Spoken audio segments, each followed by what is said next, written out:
Hello students. Basic maths की video series में इस वाले वीडियो में अब हम फ्रैक्शंस के बारे में पढ़ना स्टार्ट करेंगे। अभी तक के वीडियोस में हमने नॉर्मल नंबर्स की एडिशन, सब्ट्रैक्शन, मल्टीप्लिकेशन, डिविजन्स के बारे में पढ़ा है। हमने एलसीएम और एचसीएफ निकालने के बारे में देखा है और साइड चेंजिंग के बारे में देखा है। अब नेक्स्ट बेसिक टॉपिक हमारा है फ्रैक्शंस का एडिशन एंड सब्ट्रैक्शन। फ्रैक्शंस का मल्टीप्लिकेशन और डिवीज़न भी हम सीखेंगे। नेक्स्ट वीडियो में हम उसके बारे में बात करेंगे। अभी हम इस तरह के चीज़ लेंगे, एक फ्रैक्शन है जैसे 5/2, एक फ्रैक्शन है 3/4, उन दोनों को ऐड किया कैसे किया जाता है। फ्रैक्शन आप समझते हैं इस तरह की चीज़ होती है, p/q या x/y की फॉर्म में लिखी हुई हो। इसमें जो ऊपर लिखा हुआ होता है उसको बोलते हैं न्यूमरेटर और जो नीचे लिखा होता है उसको बोलते हैं डिनोमिनेटर। तो अगर 5/2 का न्यूमरेटर पूछा जाए तो 5 है, डिनोमिनेटर पूछा जाए तो 2 है। इसी तरह से 3/4 में न्यूमरेटर 3 है और डिनोमिनेटर 4 है। ठीक है। फ्रैक्शंस के कुछ अलग टाइप्स होते हैं जैसे प्रॉपर फ्रैक्शन, इम्प्रॉपर फ्रैक्शन।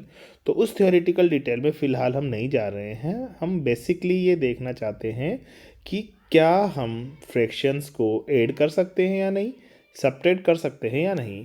ठीक है। जैसे सब्ट्रैक्शन वाला क्वेश्चन भी ऐसा आ सकता है। 2/5 एक फ्रैक्शन है जहाँ 2 न्यूमरेटर है, 5 डिनोमिनेटर है, 1 न्यूमरेटर है और 3 डिनोमिनेटर है। तो न्यूमरेटर और डिनोमिनेटर के अलग अलग केसेस में अपन किस तरीके से फ्रैक्शंस को ऐड या सब्ट्रैक्ट करते हैं वो इस वीडियो का हमारा टोटल स्कोप रहेगा। तो सबसे पहले देखते हैं एडिशन वाला। ठीक है। तो एडिशन में देखो, मान लो आपसे कह दिया जाए कि 5/3 और 4/3 को ऐड करें। तो अगर जिन दो फ्रैक्शंस को ऐड करना है उनका डिनोमिनेटर अगर सेम है तो डायरेक्टली डिनोमिनेटर को कॉमन लिख के न्यूमरेटर्स को आप ऐड कर दीजिए, आपका आंसर आ जाएगा।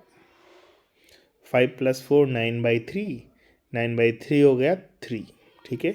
कभी कभी कुछ स्टूडेंट्स इस तरह की गलती करते हैं, जैसे कि 5/2 + 2/3 लिखा हुआ है तो बच्चा ये कर देता है कि ऊपर को ऐड कर देता है और नीचे को भी ऐड कर देता है, 5 + 2/2 + 3। लेकिन ऐड करने का ये कतई मतलब नहीं है। अभी तक आपने ये सीखा है केवल कि अगर नीचे डिनोमिनेटर जो दिया हुआ है दोनों फ्रैक्शंस का वो अगर कॉमन है तो उसे कॉमन लिखते हुए आप दोनों न्यूमरेटर्स को आप ऐड कर दीजिए, जो आंसर आएगा वो ठीक होगा।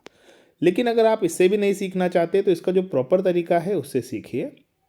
मान लो आपसे कहा जाए 5/3 और 2/5 को आप ऐड करें, तो सबसे पहले आप जो जो डिनोमिनेटर्स हैं उन्हें देखेंगे और उनका एलसीएम फाइंड आउट करेंगे। 3 और 5 का क्या फाइंड आउट करेंगे? एलसीएम। तो 3 और 5 का एलसीएम जब आप फाइंड आउट करेंगे तो देखेंगे कि इसमें कुछ भी कॉमन नहीं है। कुछ भी कॉमन नहीं है तो इन सभी का मल्टीप्लिकेशन ही आपका फाइनल आंसर आएगा। तो 1 × 3 × 5 यानी कि 15 इनका एलसीएम आएगा, उसे आप कॉमन लिख लीजिए।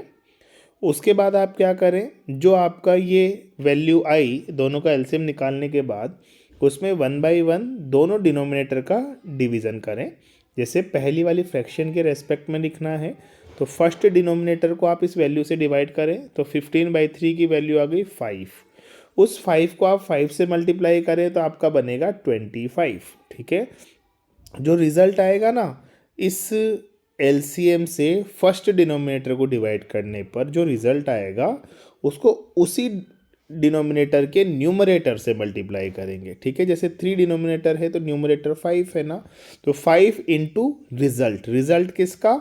ये जो एलसीएम है अपॉन डिनोमिनेटर का रिज़ल्ट को 5 से मल्टीप्लाई कर दो, 25 हो जाएगा। फिर यही प्रोसेस सेकेंड फ्रैक्शन के लिए भी रिपीट करेंगे। जो एलसीएम आया 15 उसको इस डिनोमिनेटर से डिवाइड करेंगे 5 से, तो वैल्यू आई 3। अब इस 3 को इस न्यूमरेटर से, इसी डिनोमिनेटर के न्यूमरेटर से मल्टीप्लाई करेंगे तो 3 × 2 हो गया 6, तो 25 और 6 आ गया 31। तो फाइनल आंसर आ गया 31/15।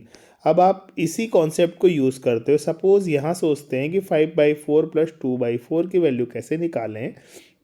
तो जैसे मैंने आपको कहा था ना कि नीचे वाला एज इट इज़ लिख दो और ऊपर वाले को ऐड कर दो, वो कैसे आएगा? देखो, दो नंबर है 4 और 4। तो 4 और 4 अगर दो सेम नंबर होते हैं तो उनका एलसीएम वो खुद नंबर ही होता है, तो 4 और 4 का एलसीएम तो 4 ही होगा। अब 4 को 4 से डिवाइड करेंगे तो 1 × 5 5, फिर 4 को 4 से डिवाइड करेंगे तो 1, 1 इंटू 2 2। तो कुछ भी कभी भी अगर डिनोमिनेटर दोनों फ्रैक्शंस में सेम है तो हमेशा रिजल्ट एलसीएम वाले प्रोसेस से भी वही बनेगा कि नीचे का जो वैल्यूज़ लिखी हुई है उसे कॉमन लिख दो और ऊपर वाले को डायरेक्टली ऐड कर दो। इसलिए हम ये शॉर्ट ट्रिक यहाँ पे यूज़ कर लेते हैं, अदरवाइज सिस्टम तो वही है। चलो एक और एग्जांपल करके देखते हैं। मान लो आपके पास लिखा है 5/6 और आपको उसमें ऐड करना है 3/8 को। तो 6 और 8 का एलसीएम सबसे पहले काउंट करेंगे, अपन कैलकुलेट करेंगे।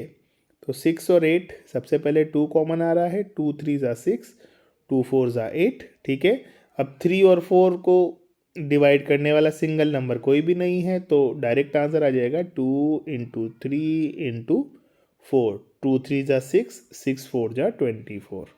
तो अपन यहाँ पे 24 लिख लें। फिर इस वाले डिनोमिनेटर से इसको डिवाइड करें तो 24/6 की वैल्यू हो गई 4। अब जो आपका रिजल्ट आया उसको आप न्यूमरेटर से मल्टीप्लाई कर दें तो 4 इंटू 5 आ गया 20 प्लस। अब नेक्स्ट डिनोमिनेटर से एलसीएम को डिवाइड करें तो 24/8 हो गया 3। अब जो आपका रिजल्ट आया 3 उसको इसके न्यूमरेटर से मल्टीप्लाई कर दें तो 3 3 ज़ा 9। तो फाइनल आंसर विल बी 29/24। ठीक है, अब यही क्वेश्चन अगर अपन को 3 अलग अलग फ्रैक्शंस के लिए करना होता, जैसे 2/3 या 2/4, और इसमें ऐड करना होता 5/6 और इसमें ऐड करना होता 3/8। ठीक है, तो अब हम क्या करते हैं, 4 6 और 8 तीनों का हम एलसीएम कैलकुलेट सबसे पहले करते। तो कैसे होता है, 2 2 ज़ा 4, 2 3 ज़ा 6 और 2 4 ज़ा 8।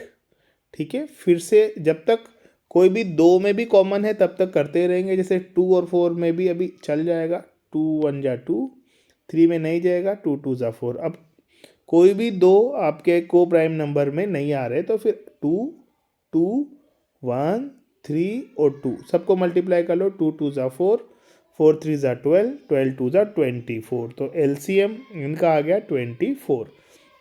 अब ये जो 4 है उससे डिवाइड करो 24 को, 6 टाइम जाएगा, 6 को न्यूमरेटर से मल्टीप्लाई करो 12। फिर 6 से 24 को डिवाइड करो, 4 टाइम जाएगा, 4 को 5 से मल्टीप्लाई करो 20। फिर 8 से 24 को डिवाइड करो, 3 टाइम जाएगा, 8 3 ज़ा 24, 3 3 ज़ा 9। तो फाइनल आंसर आ गया 29 और 12 यानी कि 41 डिवाइडेड बाई 24। तो ये तो हो गया फ्रैक्शंस को ऐड करने का मेथड। अब अपन फ्रैक्शन के सब्ट्रैक्शन पे जाते हैं। तो सेम वही मेथड है जो एडिशन में था, बस प्लस की जगह माइनस का साइन लगाना है। मतलब अगर आपको 5/9 माइनस 3/9 करना है तो अगर डिनोमिनेटर कॉमन है तो डिनोमिनेटर को एज इट इज़ लिख के ऊपर वाले को सब्ट्रैक्ट कर दो। पहले ऐड करते थे, अब सब्ट्रैक्ट हो जाएगा तो आंसर आ गया 2/9। ठीक है, अगर डिनोमिनेटर अलग अलग हैं तो आप एलसीएम ले लो। जैसे 5/4 है और 2/6 है सपोज, तो 4 और 6 का एलसीएम पहले कैलकुलेट कर लो। तो 4 और 6 का एलसीएम क्या आएगा, 2 2 ज़ा 4, 2 3 ज़ा 6। अब कुछ कॉमन नहीं है तो 2 इंटू 2 इंटू 3 देखिए 12 आ गया। तो 12 को आप यहाँ लिखें।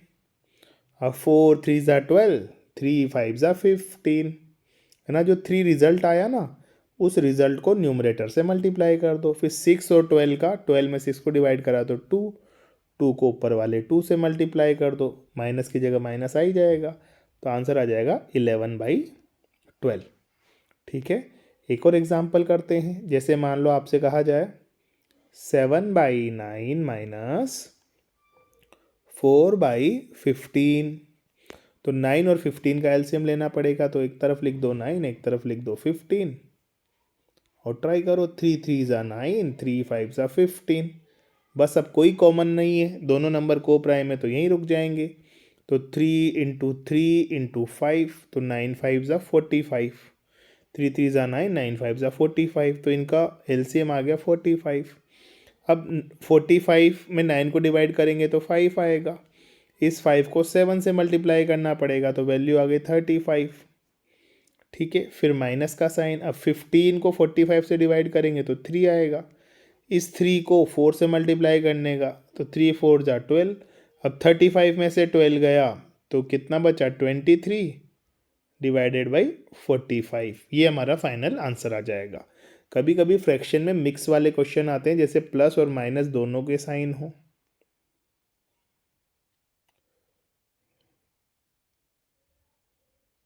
ठीक है, तो आप क्या करेंगे, वही सेम मेथड है, बस प्लस की जगह प्लस, माइनस की जगह माइनस लिख देंगे और दोनों तीनों फ्रैक्शंस का एलसीएम ले लेंगे। तो 4, 6 और 8 का एलसीएम अपन ने पहले भी देखा था, 24 आएगा। यहाँ पे 6 आया, इस 6 को न्यूमरेटर से मल्टीप्लाई करो, 6 3 ज़ा 18। फिर 6 और 24 में अगर डिवाइड करें तो 24 से आएगा हमारा 4, 4 को 2 से मल्टीप्लाई कर दो, 8 आ जाएगा। प्लस है तो प्लस लगा दिया, फिर माइनस है तो माइनस लगा देंगे। 8 से 24 को डिवाइड करें तो 3 आएगा, 3 को 3 से मल्टीप्लाई करो 9 आएगा। ठीक है, तो 18 और 8 26, 26 में 9 को माइनस करेंगे तो ये क्या बनेगा, 17। क्या बनेगा, 17। तो इस टाइप से अपन फ्रैक्शंस की कैलकुलेशन कर सकते हैं, एडिशन और सब्ट्रैक्शन वाली। आई होप आपको इससे हेल्प मिलेगी। Thank you.